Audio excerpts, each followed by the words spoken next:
Thanks for sticking with us, South Mississippi. Well, you've probably seen projects on the Gulf Coast when driving around. Anna Ergott with the Department of Transportation tells us how these projects are doing.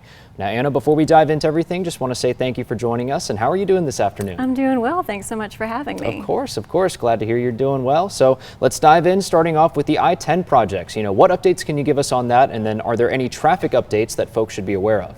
Sure. So the I-10 project is a really major project going on the Mississippi Gulf Coast right now.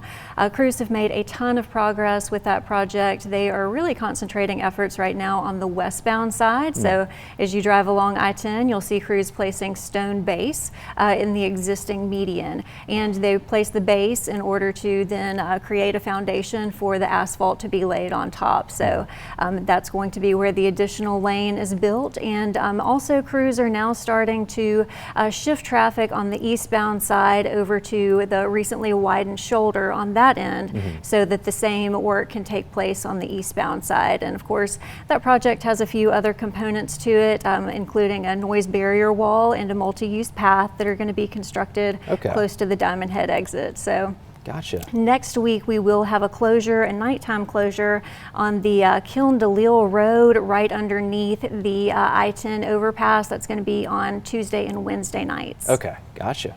All right, and moving on to the Highway 49 projects now. What can you tell us about that? What updates do you have? And then what traffic updates should folks be aware of? Sure. So for US 49, fortunately, we are seeing very few traffic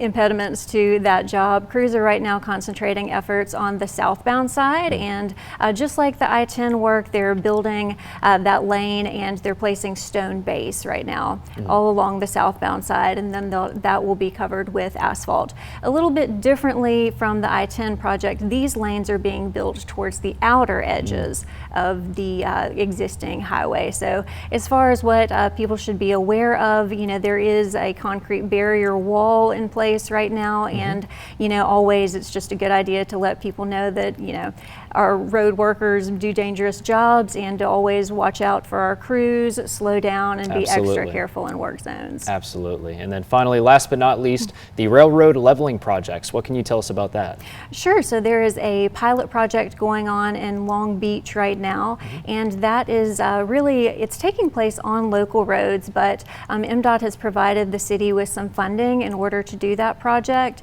And what they're doing is they are leveling the crossings at two major crossings there that have, I believe it's Richards Avenue, and I forget the name of the other one currently, but those two crossings will be leveled out, and that is to help prevent some of those large trucks and vehicles from getting high centered on the railroad. And of course, that comes with a lot of safety concerns whenever that happens. So that is a really great project that's taking place that is going to increase safety for motorists and for trains alike. Awesome. Glad to hear that. Well, Anna, once again, thank you so much for joining us this afternoon. We really appreciate it. Thank you so much, Ethan, for having me. Of course.